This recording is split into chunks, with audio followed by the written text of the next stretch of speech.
Hello again, everyone, and welcome back to Reddit Aliens. I'm John, and as always, thank you so much for being here. A good topic? Let's do it. What's the creepiest story someone has ever told you? Please remember to like, share, and subscribe. About a year and a half ago, my best friend of 15 plus years and I took a trip out to my family farm at night after getting out of our second shift job. It was a nice, clear, crisp, early fall night in Michigan. We were sitting there just chit-chatting away and watching the night sky when he asked a very peculiar question.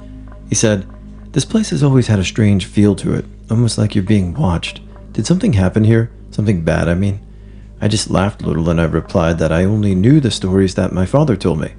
I told him about how when my great-grandpa purchased the farm in the early 30s, it was a big family project to keep it up and running. Relatives would come and help with the chores, and in exchange, be able to hunt the land for food. My great-grandpa had a cousin that came over one day, helped out, and asked if he could go out later that night to do some coon hunting. He, of course, got permission and set out shortly after sundown. The next morning, my great-grandpa noticed that his vehicle was still out in the driveway, even though he should have left hours before. It was still dark out, but my great-grandpa knew the area of the land he would be hunting and set off in that direction. He walked back toward the back pasture field, and as he came around a bend, he hollered my cousin's name. He heard a strange yet familiar voice answer him back. He said that the voice chilled him to the bone, and that something wasn't quite right about it. So he called out again, and this time the voice was for sure not his cousin's, but almost like a growl imitating his voice. He said he hightailed it out of there, never looking back. When the sun came up, he took a big group of relatives and farmhands to look for him. They found his gun, loaded but not fired, and his hat, which was covered in a brown liquid spattering, and that was all. My great-grandpa looked for any signs of him for over 60 plus years. The only time he ever held out hope of finding him, my dad said, was when the swamp in the pasture fields by where he was supposed to be hunting dried up. Needless to say, there is more to this story. But as I have already written quite a long post, I'll leave this as it is for now.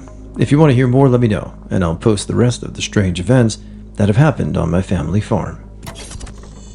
My high school teacher told us a story about his friend living in rural Arkansas. He, the friend, meets a girl at the Walmart register. They talk and hit it off pretty well. She's a nice religious girl, exactly like the one he wanted to be with. They exchanged numbers. He calls, they have long conversations, deep into the night. They go on dates. She's a genuinely nice girl. She ended every phone conversation with a prayer. "We thank our Father," or something like that. The guy's completely smitten. She finally calls him to come to her house at 7:30 one Saturday night. She tells him to come there at exactly 7:30 and not 1 minute later. She says that if he is even a minute late, she will break up with him. The guy was a Little League baseball coach and had a game on that day. The game was supposed to end a few hours before that, so he accepted the offer. On the day of the game went into overtime, or whatever you call it in baseball. It went on longer than expected. The dude, coach, was getting a little nervous, but he still had plenty of time. The game ended a little late, but 3 of the kids' parents hadn't arrived yet, and he had to drop them off home. Panicking, he really doesn't want to miss his chance with the nice girl. He tells him to hop into the car and he speeds off. After quickly dropping off the first 2 kids, he decides the 3rd kid's house is too far off, so he leaves him on the road and begs him to go walk home. Yeah, very douchey move, I know. He rushes home, showers, gets dressed in a hurry, and tries to get to the girl's home ASAP. He arrives at her house at 7:35, 5 minutes late. A woman in her mid-40s comes out and tells him Clarice, the nice girl who called him over, said you're late and wants you to go away. Heave. Dejected, he goes back home. A few days, or rather the next day I think later, he sees the local news. He sees the house and it looks familiar. It is the girl's house. The police are leading a handcuffed woman out of the house. It is the 40-year-old woman that he had spoken to earlier. Behind her is the girl he was dating. He was shocked, as the headline read, "Child Kidnappers," or something like that. He expected the police to visit him soon as well, because he was dating the girl. Soon, as expected, a police officer comes to his house and asks him if he is named. The guy is nervous, but knows his rights. He asks if he should get a lawyer or not. The policeman tells him that he is not legally allowed to tell him what happened, but feels a moral obligation. This is where the story gets creepy. The policeman says the women arrested were engaging in human sacrifice. In their house, they found the missing children's remains. There was blood all over the walls and jars of hearts labeled with the names of the missing kids. There was an empty jar that had the dude's name on it. Turns out the girl invited him on a date at her house at 7:30 to kill him in a ritual human sacrifice. The ritual apparently had to be executed with precise timing. His being late saved him from being ritually sacrificed. Needless to say, there are some crazy cults in rural Arkansas. My friend told me about this a month or so after his mom passed away. She died of a heart attack while she was taking a walk in our backyard. No suspicious circumstances or anything. Everything was normal around their house for about a month. Then my friend swears that strange things started happening. The garden where she died just seemed to stop being healthy. All the plants just died even though they were still watered on a somewhat normal basis. And to add to that, strange noises could be heard throughout the house and sounds of things being knocked over. One night, he was woken up by one of those noises, so he walked from his room to the kitchen to get a drink of water, to try to set his head straight. When he came around the corner, he swears he saw his mother standing at the stove cooking something, and he said you could smell it. The ghost of his mom, or her apparition, or whatever, turned around and looked at him and smiled. He started to back away, and he wanted to scream and run, but he just couldn't bring himself to do that. The ghost walked out their back door and onto their deck and beckoned for him to follow. He did. The ghost walked out of their backyard, back to where his mother was found. He stood there and just watched it for a few minutes. The ghost stood on the exact spot for about 10 minutes, and this whole time my friend was being quiet and trying not to shit his pants. Eventually, this apparition went away. My friend stuck around for a few minutes after just to be safe. Afterwards, he went back inside and tried to fall back asleep. The next morning, he just thought he had a bad nightmare. He went outside to the spot in the garden where the ghost had been. His mother had died, and on the exact spot where the ghost had stood for those 10 minutes, he was growing a group of about 5 roses, one for each member of their family, he claims. My friend, his sister, his older sister, their father, and one for the dog. I at first didn't believe him, that is, until he sent me a picture of the group of roses surrounded by all the dead plants. I wish I still had that picture, but this ordeal took place almost half a year ago. Still gives me chills when I think about it. I can't even begin to imagine what it's like for him. When I was young, I was intrigued by the paranormal, as I suppose everyone is. I outgrew it, of course, and unfortunately, one summer, when I was probably 17 years old, me and some friends were hanging out on the beach at night with some 14-year-olds, maybe younger, who felt like sharing scary stories. I had outgrown the phase. I was bored as fuck. So I just kept saying stupid shit all night, provoking spirits and demons. There was a guy much older than all of us who cried when I started screaming, "Satan, this guy's body will host your spirit in 10, 9, 8, 7, countdown," which was pretty funny. Anyways, there was this experience in Greece, like, "May Mother Mary be with you?" So late in the morning, as we're standing up and about to part our ways, I said, "Good night, guys, may Satan be with you."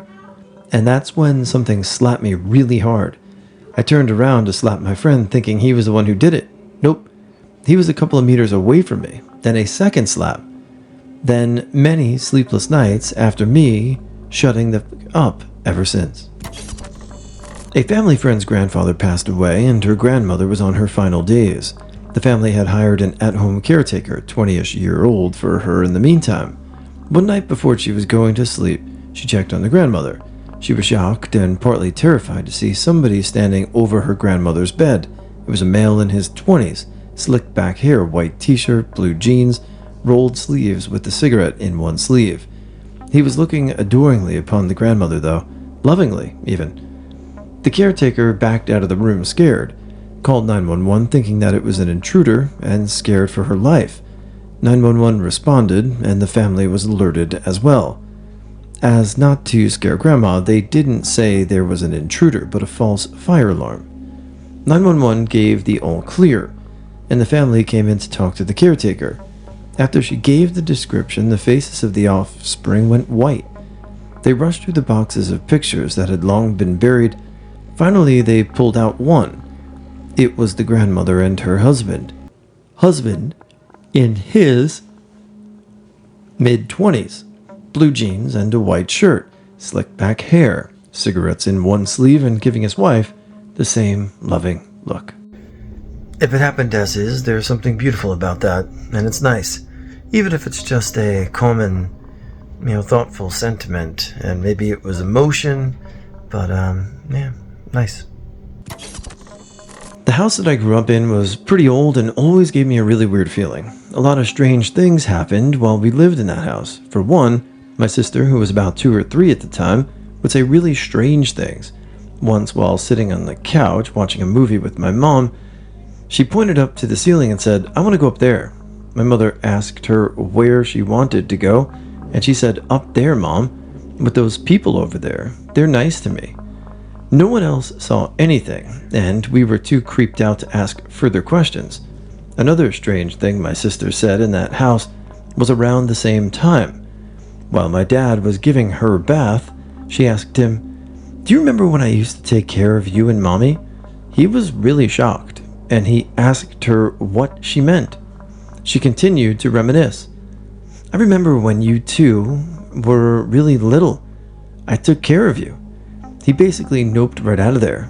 Not only did I personally have an outer body experience in that house when I was around 7, we also called the police one time because we heard glass breaking and people walking in my house.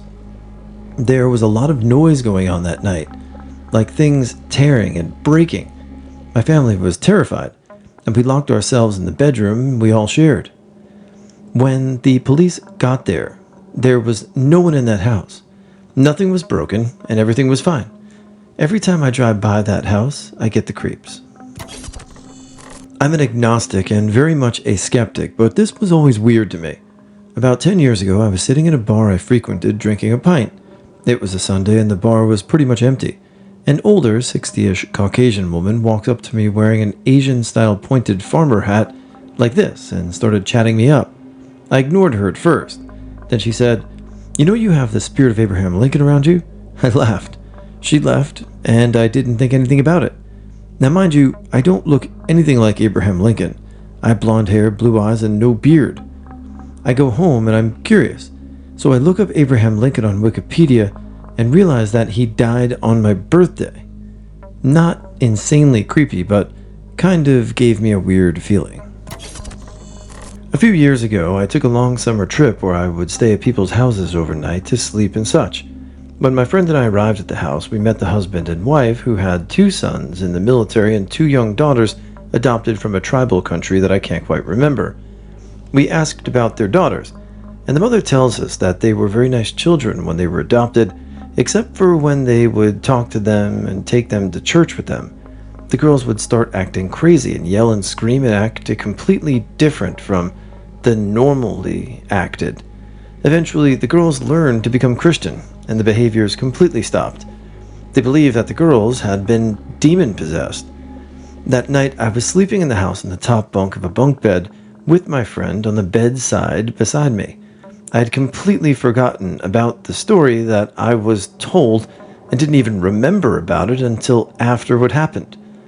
I could feel something was wrong in the room. Then my bed started shaking. I was a bit nervous at first, but I figured it was just my friend, so I woke him up. I asked him if he was shaking the bed, and he said no. Then I asked him if he could feel the bed shaking. He said no. I could still feel the bed shaking very clearly, and I honestly was scared. I closed my eyes and tried my best to ignore it, and I eventually ended up falling asleep. I woke up the next morning and told my good friend about it, and he said that he felt something really wrong in that room as well. I never actually saw anything, but it's one of the scariest experiences of my life.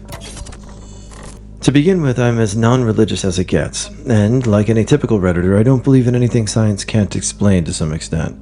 This is my only experience, which still makes me question myself. I was around 6 years old at our old house. I shared a room with my sister at the time. Both of our beds touched the same wall. We were separated by a nightstand. The room is square in shape and attached to the rest of the house via a longish corridor. My sister was around 4 at the time. I woke up sometime during the night, not sure when, I couldn't tell time, and must have been late since no one was awake and the highway from my room sounded rather empty of cars. As I fiddled about in my bed, I opened my eyes and looked toward my ceiling. I see 2 small children floating around 4 feet away from me. They were greenish in color and their edges were not well defined from space around them. They jiggled as they noticed me, noticing them. I don't know if I could tell you if that was a safe giggle. I decided I must be, in my eyes, still shaky from sleep and closed my eyes to continue to sleep and make them disappear. I reopened my eyes and there they still were, slightly closer. I get really scared now, repeatedly closing my eyes, and there are hardly any closer. Now I'm freaked out. They were about 2.5 feet away now. I jumped from my bed and ran toward my door in the hallway. I paused at the door to see behind me. They gasped as I ran, and when I looked back, they had turned their heads to face me. I ran against this time for my mom's room. I jumped into her bed, shaking, and slept there. Till this day, I regret leaving my sister in there, but I was too afraid to have done anything else. I've told a few people in my life about this. A cousin of mine that independently told me a story she experienced as a child too. Any knowledge of my experience she described as that floating children she saw as the dim glowing green. I hate remembering this story. One summer, me and a couple of friends were hanging out with another friend of ours at his house. The residence that he took up at this time was his family's old summer cabin, set in a fairly habitable little mountain town about 30,000 people that I grew up in. We were out in his grassy front yard playing badminton one evening when I commented what a perfect front yard he has for such sports. He says that his mother had the front yards redone several years ago after a tragic accident had occurred. She had all and tall native pine trees taken out of a group of 5 teenagers rolled their Jeep into the front yard. It was late summer, and the whole family was at the cabin at the time. One girl was basically decapitated by a branch and killed almost immediately. Another girl had severe lacerations to her torso. Another guy got knocked out cold. The family helped with everyone's injuries until paramedics could arrive. Instantly, I recognized the story as what happened during the death of a girl I grew up with. Her name was Erin. We were in the same Girl Scout troop for 3 years. She lived in my neighborhood. She was only 14. It was one of the creepiest games of badminton ever played for me.